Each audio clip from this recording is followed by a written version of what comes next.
soul as you bring this great audience together. Ahmed has been fantastic for people like me to get over here and prepared. I speak for so many people here who he has helped. A personal shout out to him. A little bit closer? Okay. Usually people have no problem hearing me talking. I also want to thank my good friend Rajan and Bella Rajan and their team for their tremendous network of offices that do such a good job for us here in India. Ketchum Sand Park, 7 cities here in India, and the service they provide leading companies and brands is absolutely outstanding. I travel a lot of miles for Ketchum, and I can say with all sincerity that Team Ketchum Sand Park, in addition to being very smart and good looking, stands second to none in the Ketchum network. So thank you for your support. Try to get that on my side. Okay, well, we'll begin with diving into VR and AR with some great visual examples of some of the work we're doing with our clients. Then we'll look at the rise of artificial intelligence, or AI, in marketing and communications. We'll talk about the huge opportunity to improve our effectiveness. Then I'll show you some of the ways we're using data analytics and AI in our work. And then I'll offer you a few words on cannibalization. And by that, I mean some of the jobs that AI is likely to eliminate in our field.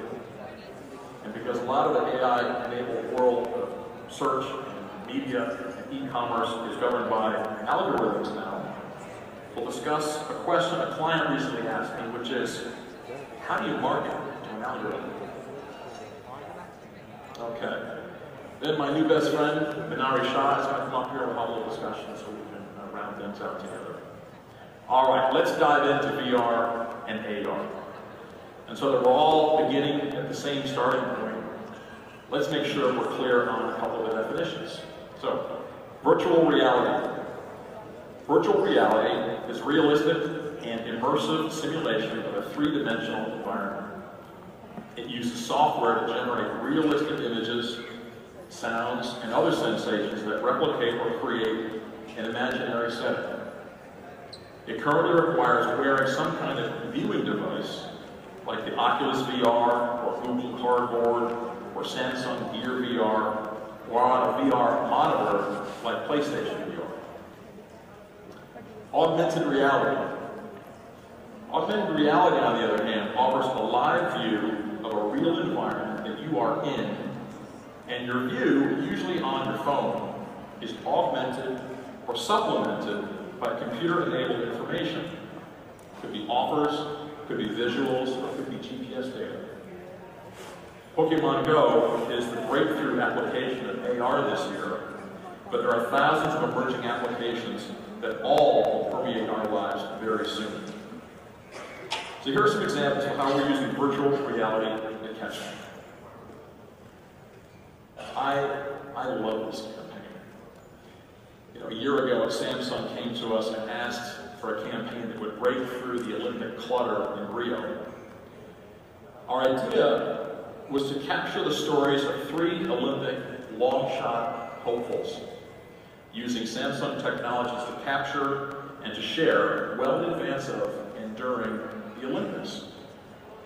We hired Academy Award-winning director Morgan Neville and filmed all over the world, in HD, in 3D, and of course in virtual reality.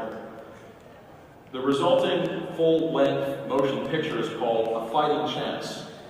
It was premiered at major film festivals, shown in theaters, worldwide, and it's available everywhere online.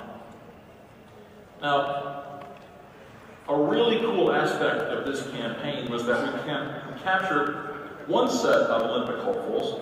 They were a beach volleyball duo born from the island nation of Vanuatu. You can see some of the video here. The resulting 360-degree virtual reality film called Vanuatu Dreams focuses on the training and the preparation of the duo and involves some of the most extensive use of close-up, 360-degree slow motion in virtual reality history. The technology really lets you feel like an Olympian in training. An innovative approach made news that broke through for our client. A great aspect of VR is that it takes you to a place that you couldn't, or wouldn't, or shouldn't go to. What if your product represents a deadly infection and prevents it? You might not get a lot of journalists or consumers to come with you into rooms with a deadly infection, right? Well, our client, Clorox, makes antiseptic swabs used in hospitals to prevent deadly hospital-borne staph infections. We use virtual reality to take journalists, healthcare professionals, and patients inside the hospital to show where the infection exists and, crucially, how to prevent it. It follows the journey of a worried pre-op patient and shows how a nurse eases his concern with the latest antiseptic products that prevent infections. Both this film and the Vanuatu Dreams video are available for you to view on YouTube. So, let's say you want to get lifestyle journalists to really get the intimate story of real families in an enormous tent city. We are incredibly proud of our work with the United Nations High Commission for Refugees, the UN organization that addresses the giant refugee crisis that's going on right now. So we took you to these enormous refugee camps in places like Lebanon, Turkey, and Jordan. For both cost and safety reasons, that's a challenge. So, enter virtual reality.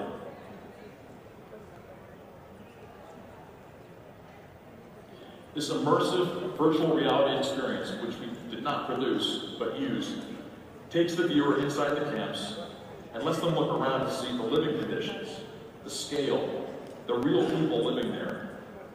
It's called Clouds Over Sidra. It's told from the perspective of a 12-year-old Syrian girl living in a camp in Jordan with 84,000 other refugees. I hope you agree that it's a very smart use of virtual reality. I defy you to keep your eyes clear when you see this for yourself. It is very, very compelling. All right, let's go over to augmented reality. This has huge potential in our field. As mentioned, Pokemon Go is a global phenomenon, but its dominance obscures the many other uses of AR. Remember, it's already being used to enhance the shopping experience as coupons, offers, and other deals jump out at you as you walk down the supermarket aisle. Soon, you'll be using it to embed your brand virtually in live street scenes, allowing your target customer to have your brand in their lives whenever they want it there. Now, imagine taking it to launch a product by conducting a scavenger hunt for clues that lead to early release versions of your new product. Imagine the personal one-to-one marketing potential when you combine location-based services with facial recognition technology. Of course, you can also imagine the privacy concerns we'll need to manage along the way. While we are much further along in using virtual reality than augmented reality right now, we think AR may have even more potential than VR in our field. Okay, let's now talk about the rapid rise of artificial intelligence in our business. I'll start again with some terms that get thrown around and often cause confusion. Artificial intelligence refers to computers that perform certain cognitive functions that we sometimes associate with human minds, such as learning and problem solving. Machine learning is very related, but it's specifically the data analytics part of AI, which complex models and algorithms are used by computers to deliver a prediction. Machine learning drives predictive analytics. Transhumanism. Transhumanism. What in the heck is transhumanism? Well, here's what I've been told it is. Transhumanism, say that 5 times, is the movement that wants to transform our lives by developing and using sophisticated technologies to greatly enhance human intellectual, physical, and psychological conditions capabilities. So it embraces AI and also studies the possible downside risks that the ethical dilemma of using it poses. Robotic learning is the field at the intersection of machine learning and robotics. It studies techniques allowing a robot to acquire novel skills or adapt to its environment through learning algorithms. You can see that algorithms here have a very big effect, a very big role here, and we'll get into that in just a few minutes. Cognitive computing is actually AI plus. In addition to computers that learn and reason, it includes the ability of the computer to do natural language processing, speech and vision, human-computer interaction, and dialogue. Our client IBM describes cognitive computing as systems that learn at scale, reason with purpose, and interact with humans naturally. The singularity. That sounds ominous, doesn't it? It sounds like the Matrix. Well, the singularity refers to the technological singularity, the idea that the application of artificial superintelligence will abruptly trigger runaway technological growth, resulting in unfathomable changes to human civilization. Basically, AI will produce an intelligence explosion resulting in a powerful superintelligence that would, qualitatively at least, far surpass all human intelligence. So think about that for a minute. Some call that the end of the human era. We humans won't be the dominant source of intellectual intelligence or learning or ideas. We've got a little bit of time to worry about that. Experts predict that will happen before 2040. God help us. But back to reality, or some version of it. Ketchum, we are using many platforms that grab and analyze big data all the time now. We have put StoryWorks data in content centers in more than 20 of our offices worldwide. In these rooms, there are people who do social listening and analytics, primary research, media planning and buying, predictive analytics, content creation, and influencer mapping. We can do this 24/7 all over the world. We work with vendors like Brandwatch and Tubular Labs to crunch and visualize the data. Increasingly, there are aspects of AI in all the platforms that we use. Very soon, AI will power most of the platforms that we use in the field. We're very excited about the many ways big data, predictive analytics, and AI are improving our effectiveness. We are starting to use AI-enabled platforms to find and engage and back and track influencers of all kinds. Spider maps show who is influencing whom. What's their authority? Where does that authority rank and where is it going? Who are they linked to and who are they likely to link to? The role of a communications professional is increasingly one in which throughout the day you're checking on the analytics that are helping you target more accurately, engage more effectively, measure your results, and adjust your methods and methodologies and messages to be even more effective. I mentioned our work with IBM, and it's an amazing company. And I have to tell you that some of what they're doing with their AI supercomputers are just astounding. The supercomputer is called Watson. I think this is going to blow your mind. And as I go through this, think about applying this thinking to your agency or to your organization. IBM worked with an NBA basketball team called the Toronto Raptors to use AI to build something called IBM Sports Insight Central. This center provides a comprehensive platform to view, organize, and analyze relevant data important in evaluating individual and team performance. The platform extends beyond current roster players to include all NBA players and future NBA prospects. They use it to compete to determine their roster, who to draft, and who to trade. The platform includes IBM Watson trade-off analytics, which assesses possible roster combinations against a variety of criteria in IBM Watson Personality Insights, which includes linguistic analytics to understand player personality and social characteristics that align with a cultural organization. So, if you can imagine that as your command center for your organization, think about your talent, your customers, your competitive positioning. That's where our field is going.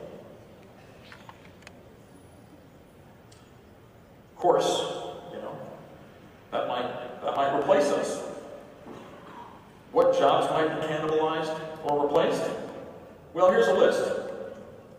Get a good hard look at it. The jobs most threatened, this came from Oxford University, the jobs most threatened in the first wave of AI include loan officers, paralegals, and financial advisors. Okay, so far so good. But look a little closer. Lawyers, reporters, correspondents. It's getting close. And check out these headlines. The wire service, the Associated Press, AP, the Associated Press, is using AI robots to write their earnings releases. The Washington Post used AI robots to write some of its Olympic coverage from Rio. A Chinese television network is using an artificial intelligence robot to deliver the weather forecast. If all of this writing and content creation and communicating and advising is done by robots now, how many tasks in our field might be cannibalized? AI is going to be a tremendous accelerator and also a potential threat to some aspects of our work. It's up to us to adapt and to get the most out of it. But finally, back to the central role of algorithms in artificial intelligence and predictive analytics. A client in the investor relations role said to me recently, John, did you know that 70% of our daily valuation as a company is determined not by the view of security analysts, that is, real people, but by algorithms that crunch everything about our performance, our peers, our competitors, our sector. And then she asked me, how do you market to an algorithm? I'm not sure we had the answer to that. Did you know that Google, the largest media channel in the world, by the way, with 90% of the search market here in India, changes its algorithms 500 to 600 times a year. That's twice a day. The algorithm determines what's valuable, what you see when you search. Are you and your people experts on that algorithm? And is it consistently changing? If you're not, how do you make sure that your content is on page 1 and not buried? And that search algorithm is just only one arena. Algorithms are everywhere. They steer you on Facebook, or Flipkart, or Amazon, or on many of the apps that you use. In short, part of embracing AI is developing expertise around algorithms. All right, well, we've covered a lot about these exciting technologies: virtual reality, augmented reality, artificial intelligence, the upsides, and some of the downsides. Hope you found it interesting. Now we'll have a little discussion. Now it's all for me to do to say thank you.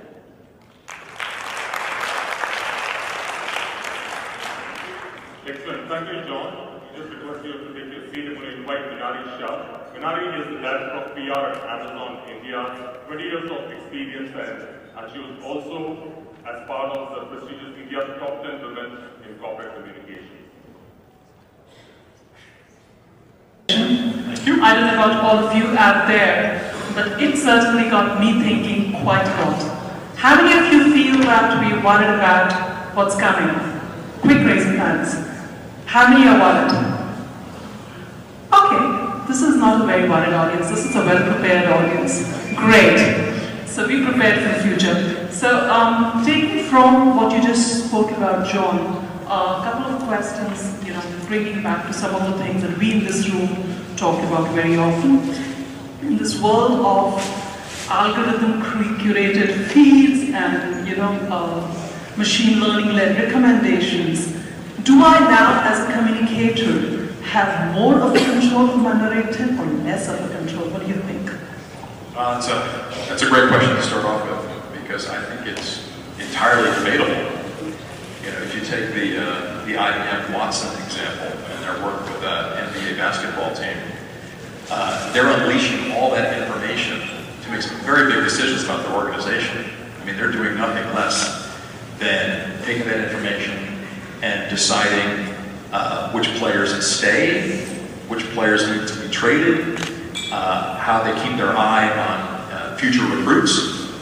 And what's fascinating to me is the way in which they align that information with the cultural imperatives of that organization. So this is not just about, you know, numbers and predictive analytics. It's also thinking about how those individuals mesh together as a group. So I would say, in that case, you know, the general manager and the personnel people are very much in control. But if you're that poor guy who made his living doing the earnings reports at the Associated Press, and you've been replaced by a robot, I would say he probably doesn't feel very much in control at all. So maybe the way to think about this is a continuum. You know, I was talking to Jon about this, and I said, today we're finding more and more places to put our narrative in. Sometimes it's great to think that we can tell our stories bypassing the traditional media. But to me, it's also curious that if I was really doing if someone in there does PR or communications for, let's say, a book writer or a film which is about to come in, and you have Amazon and Netflix and everyone really doing a lot of recommendations to machine learning, what would that really mean for a PR professional trying to really talk about any of these? And that's going to go into more and more products. So I think it's going to be interesting how that plays out. But we also had a very interesting section earlier in the morning about creativity. Now, a lot of this whole NLP and all of this sounds like it's very monitoring, analytics, data crunching. So where does creativity get impacted with all of these? Yeah, well, for those of you out there who are like me, are not numbers people, don't worry. You know, this data is really helpful in so many ways. You know, it can help identify where influencers are, it can help target a customer, it can help predict an outcome. At the end of the day, you know, what humans are really interested in are stories. A story told well, and particularly stories about each other. That's what's so powerful about that example, Clouds Over Sidra, that we used. What's more compelling, to read about the plight of some of these refugees, or to actually immerse yourself and really be part of that experience? It's a distinction between watching something and really experiencing it. And for me, that's where the power of data and creativity live. It's going to help us pinpoint that story. It's to help us understand how that story can be shared with other people, and so many other things that data can do. But the heart of that, the real power, is something that we do innately, and that's to be able to tell great stories. We now have a new way to do it. Yeah, you're so right about that, Jon. So in other words, guys, we all talk about storytelling. If we continue to do that well, our jobs are not threatened. If we don't tell stories, our jobs are definitely out there on the line. So do more than earnings reports. Absolutely. Okay. And how does all this play out really vis-a-vis the privacy concerns? You mentioned, you referenced to that in your speech. So how does this really play out, especially for reputation managers, in terms of the whole privacy concerns? Well, you can imagine, I think, the privacy issues when you look at all the mining of data and information that is taking place and will take place. When you look at the locations that some of this technology will take you to, you can imagine the enormous strain on privacy. So I think the lesson for us is to expect consumer backlash, to expect government regulation, and to be on top of that, to really monitor it, to be close to it, so that you can help navigate the boundaries and understand them. And since a lot of people here in this audience are from the agencies, are PR agencies really going to be like the go-to source for a lot of these emerging technologies from the client perspective? in terms of marketing and communications? Should agencies begin to invest, and where should they really be looking to invest for these? Well, that's another great question. I spent a lot of time thinking about this. I suppose I would say an investment of any kind is a combination of timing and scale. So with respect to VR, should you run out ahead of the market and make a big investment? Probably not. But should you get some headsets, experiment with them, with your staff, with your clients, start to ideate around it, start to consider the possibility of VR? Absolutely. I think with respect to AI, and I'm sure many of you are already doing this, but start to move your business more towards those tools and services that are AI enabled. Some of the ones that we use are around media monitoring, issues monitoring, social listening, influencer mapping, consumer targeting, that kind of thing. So again, it's a continuum. A quick check around the room. We spoke of preparedness a little while back. How many people here in this room have, in the last 6 months, done a VR campaign? Okay, last 12 months. I saw like 10 hands maybe. How many have a VR campaign coming up in the next 6 months? You know, the interesting piece is I think I'm seeing at least some same hands go up for some who have done it and some who haven't. And I'm assuming people like Google and all of those are not necessarily just the ones who are putting those up. So it's interesting. I think, I personally feel that it's going to be incredibly challenging for a lot of us to change our mindsets in terms of how do we do a narrative. And I think a lot of us, I speak here for those of us who talk to the Indian media a lot, we're so used to a certain way of looking at a story and how the Indian media wants to, that it's sometimes easy to forget that they're changing, they're compelled to change, and how they will tell a story will change so fast. So do you see it changing with the traditional media elsewhere in the world, in the US, etc.? Is there some way you're seeing that they're already beginning to adapt and change? And how do you really drive that change across an organization? Yeah, it's interesting. I think, obviously, I think the rate of change varies pretty wildly. I'm not surprised by the relatively small number of hands that were raised just a few minutes ago. I think it's fair to say that in India, VR and AI are probably in their early stages. And that's not surprising given what we were talking about yesterday in terms of the dominance and the influence that traditional news media has in India. So I think it's very much in the early stages. But I also think that given India's stature as a global powerhouse in entertainment and technology, the rate of adoption is going to accelerate. It's going to accelerate probably quite impressively. So maybe if you ask this question a year from now, half the room's hands will come up. We shall see. Yeah, I think it's also very interesting because some time back, I think this was about a year back, and I was working with an auto company, and we were preparing for one of the Auto Expos, the biggest auto event in the country, and I realized that every single company in the country was really using VR.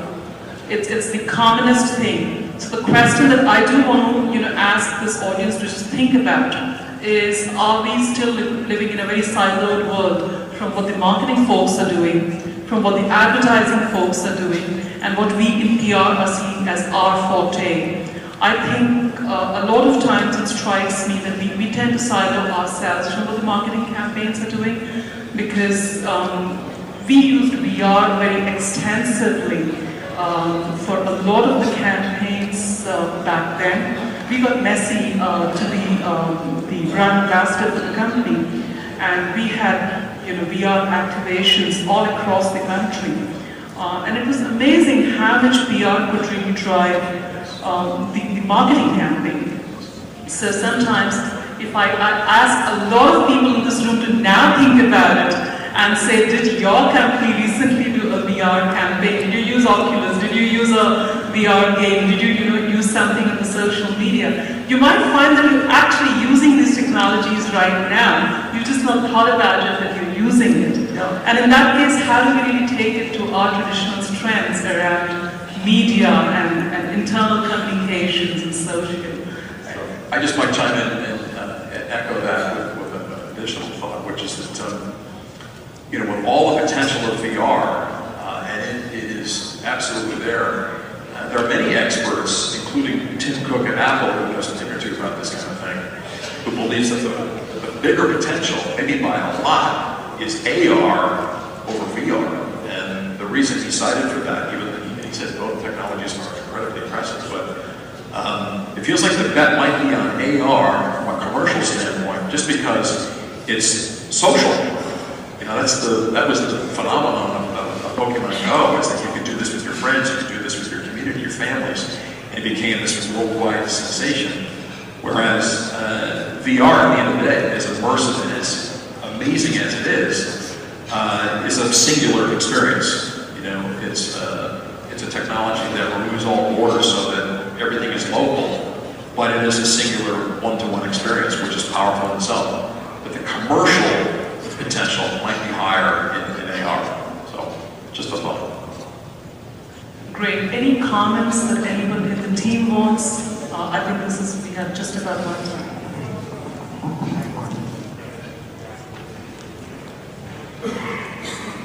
Hi, my name is Koroma. I wanted to ask you something. I can understand the application of VR to consumer VR very easily. It's an immersive experience, it's good for products. It's so hard to hear. It's almost incredible. What I'm saying,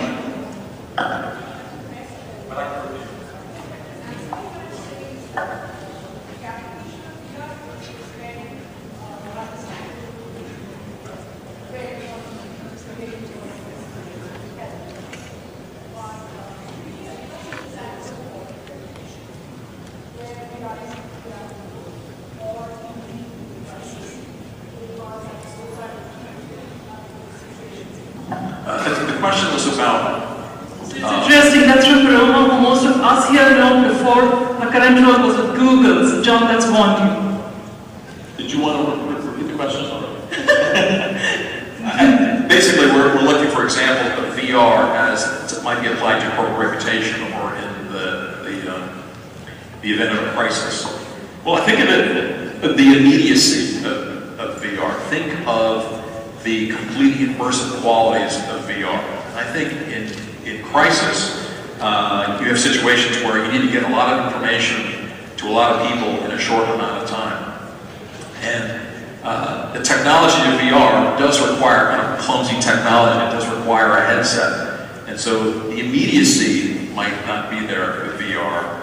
But think about those issues that you would want to bring to your audience in a way that involves them.